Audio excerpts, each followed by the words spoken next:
Welcome back. Kevin's Mobile Repair. Got a 2016 Dodge Challenger. We are with a 3.6. We're doing a radiator.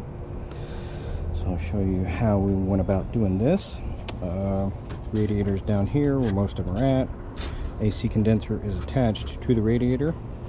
So top two bolts, not so much of a problem getting to. Bottom ones, they're fun to get to. So how I went about doing that. Here's a bracket right here. Take this 10mm out. This holds the radiator and the upper half of the AC condenser in place. There's also one on this side. I will show you. There's one 8mm right there.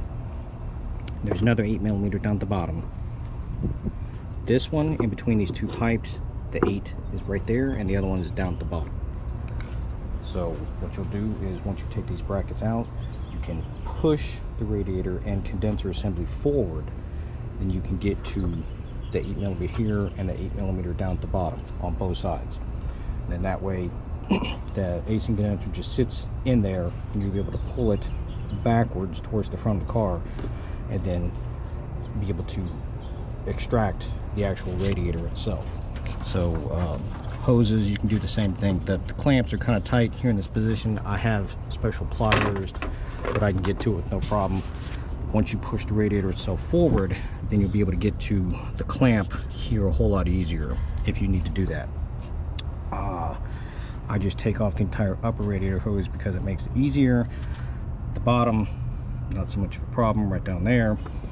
So basically just push the whole radiator and AC condenser, tilt it forward, then you can get to the bolts, the 4 8mm and stuff like that that's holding the AC condenser in place. I also like to take out the horn assembly and the hood latch assembly. You can get your hand down in this area a whole lot easier than here or on the side. You can still get to it, but this makes it easier because you can also get all the way down at the bottom and use a tool, power tool, whatever you want, from both sides, reaching down in through here. Going back together, just same way. Guys also doing the belt at the same time too, and I'll be using my little funnel to burp out the coolant, stuff like that once I'm finished up.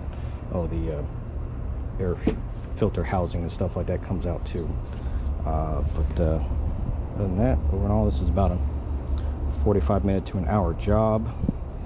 Any questions or comments, please feel free to let me know.